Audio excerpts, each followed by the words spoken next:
नमस्कार, हमारी राय में आप सभी का स्वागत है। दोस्तों, अमेरिका और इजराइल यानी डोनाल्ड ट्रंप और बेंजामिन नेतन्याहू, इन्होंने विश्व शांति का मजाक बनाकर रख दिया है। दोनों नेताओं की हरकतें दुनिया को तीसरे विश्व युद्ध की तरफ धकेलने पर आमदा हैं और उस पर तुर्रा ये कि दुनिया में शांति स्थापना से लेकर शांति का नोबेल पुरस्कार पाने की बातें यही दोनों नेता कर रहे हैं। इन्हीं दोनों के बीच चर्चा का यह विषय बनती है। लेकिन अंदर खाने युद्ध की आग भड़काने में लगे ये नेता अब ईरान के supreme leader Ayatollah Ali Khamenei की हत्या की योजना बना रहे हैं और पूरी बेशर्मी से उस बारे में बात भी कर रहे हैं।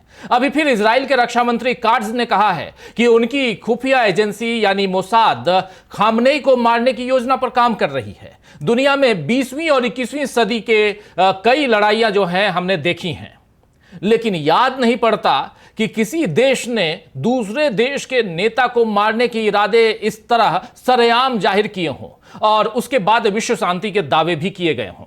आपको बता दूं कि सोमवार को इजराइल के प्रधानमंत्री बेंजामिन नेतन्याहू अमेरिकी दौरे पे थे, जहां राष्ट्रपति डोनाल्ड ट्रंप ने उनके लिए व्हाइट हाउस में बाकायदा भोज का आयोजन किया। इस दौरान नेतन्याहू ने डोनाल्ड ट्रंप को नोबेल शांति पुरस्कार के लिए नामित करने की घोषणा की और उन्हें एक औपचारिक नामांकन पत्र भी सौंपा। प्रेस के सामने भी नेतन्याहू ने ट्रंप की शांति प्रयासों की सराहना की। इसके जवाब में डोनाल्ड ट्रंप ने कहा, हमारे पास इजराइल के आसपास के कई देशों का अच्छा सहयोग है, कुछ अच्छा जरूर होगा।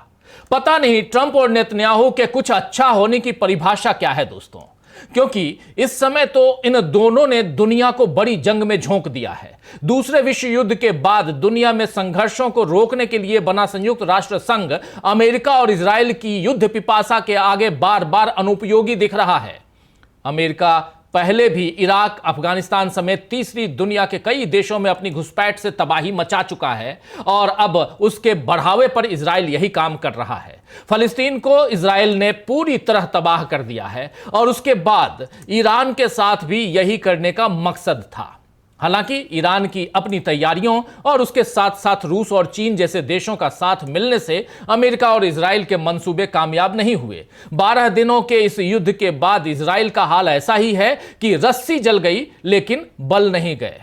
अभी अमेरिका में नेतन्याहू ने कहा है कि हम शक्ति से शांति के सिद्धांत में विश्वास करते हैं, यानी शक्ति से शांति, ताकत से शांति, पहले शक्ति फिर शांति। राष्ट्रपति ट्रंप ने जो निर्णायक कदम इजराइल के समर्थन में उठाए, उससे मध्य पूर्व में बड़ा बदलाव आया है, यह कहना है इजराइल का। अब इजराइल और अमेरिका मिडिल ईस्ट में बदलाव के चाहे जो दावे करें, हकीकत तो यही है कि इस वक्त दोनों मुल्क भीतर ही भीतर घबराए हुए हैं कि इस बार अगर उन्हें मात मिली तो फिर दुनिया से उनका दबदबा पूरी तरह खत्म हो जाएगा। दरअसल एक इजरायली अधिकारी ने बताया है कि पिछले महीने जंग के दौरान ईरानी हवाई हमलों में कुछ इजरायली सैन्य ठिकानों को निशाना बनाया गया था। यह पहली बार है कि सार्वजनिक रूप से इस तरह के ठिकानों पर हमला किया गया है। वैसे तो इजरायली अधिकारी के इस खुलासे से पहले ही दुनिया ने देख लिया कि ईरान ने इजराइल पर कैसे पलटवार किया है। कई मीडिया रिपोर्ट्स में दिखाया गया था कि ईरान ने इजराइल के नेवाटीम एयरबेस और मोसाद का मुख्यालय समेत कई अन्य इजरायली सैन्य बेस को निशाना बनाया था। इजराइल इससे इनकार करता रहा है, लेकिन अब वहां से भी पोल खुलने लगी है। इस बीच ईरान ने अगली जंग की तैयारी शुरू कर दी है दोस्तों। जी हां, ईरान ने अगली जंग की तैयारी शुरू कर दी है और खबर है कि अमेरिका भी फिर से युद्ध के दौरान जो है वो युद्ध के मैदान में कूदने के लिए तैयार है।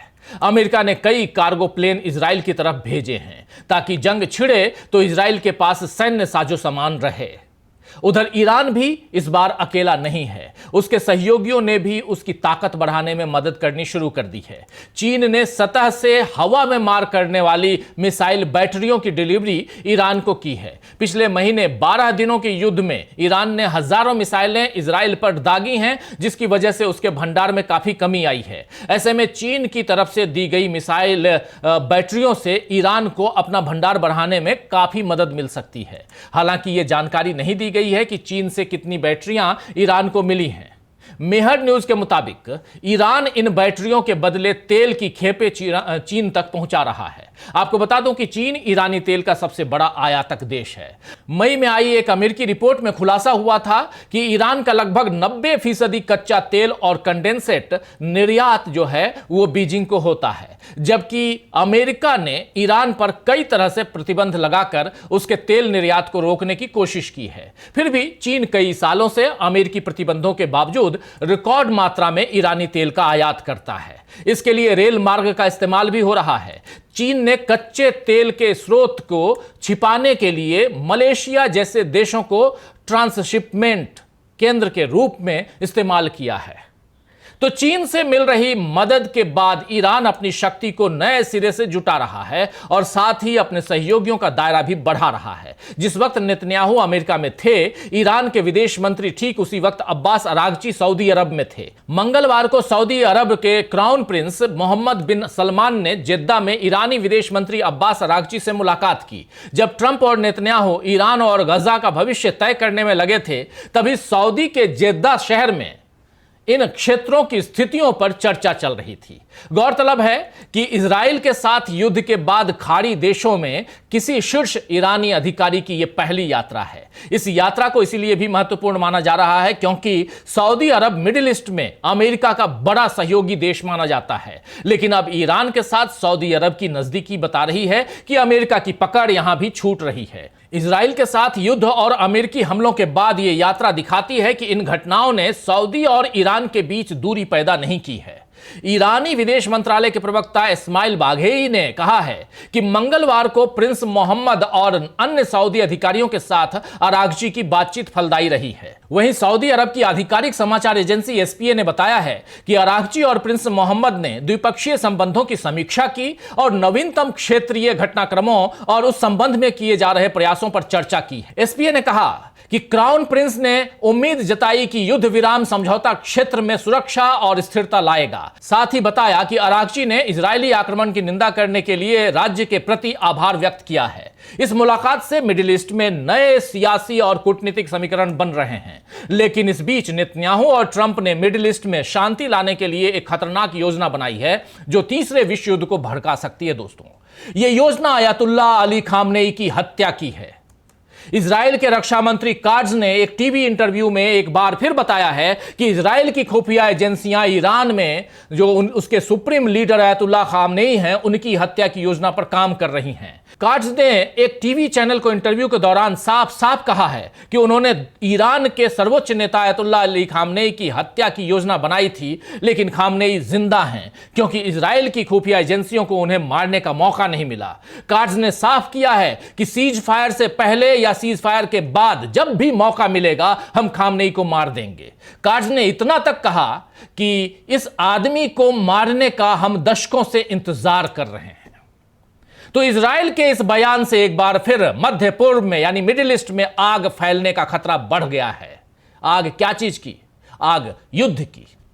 क्योंकि एक तरफ खामनेई की हत्या की खुलेआम धमकी इजराइल की तरफ से आई है और अमेरिका का इसमें समर्थन है। खामनेई के अलावा ईरान के राष्ट्रपति मसूद पेजेश्कियन और खामनेई के बेटे मुज्तबा खामनेई की जान को भी खतरा है। इनमें से एक की हत्या विश्व युद्ध का ट्रिगर साबित हो सकती है। आपको बता दें कि मोसाद टारगेट किलिंग के लिए कुख्यात है। ईरान के सुप्रीम लीडर की हत्या के लिए मोसाद कई तरह से कोशिशें कर सकता है। दूर से स्नाइपर गोली मार सकता है, टूथपेस्ट या खाने में जहर मिलाया जा सकता है। इसके अलावा कार, पेजर, वॉकी टॉकी या मोबाइल फोन में भी बम लगाया जा सकता है। ऐसे तरीकों से इजराइल की खुफिया एजेंसी मोसाद अपने दुश्मनों को ठिकाने लगाने के लिए पहले अपना चुकी है और ऐसा काम वो कर सकती है।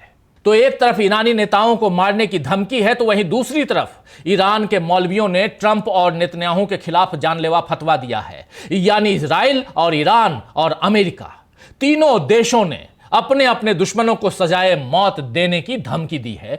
यानी इजराइल और ईरान और अमेरिका तीनों देशों ने अपने अपने दुश्मनों को सजाए मौत देने की धमकी दी है, जो विश्व शांति के लिए अच्छे संकेत बिल्कुल नहीं है। आप याद कीजिए दोस्तों कि पहला विश्व युद्ध भी ऐसी ही राजनीतिक हत्या से भड़का था। दरअसल 28 जून 1914 को ऑस्ट्रिया और हंगरी के आर्कड्यूक फ्रांज फर्डिनेंड की बोस्निया की राजधानी सराजेवो में हत्या कर दी गई थी। ये एक हत्या प्रथम विश्व युद्ध की वजह बन गई, जिसमें 4 करोड़ से ज्यादा लोग मारे गए और आधी दुनिया में गरीबी और भुखमरी फैल गई थी।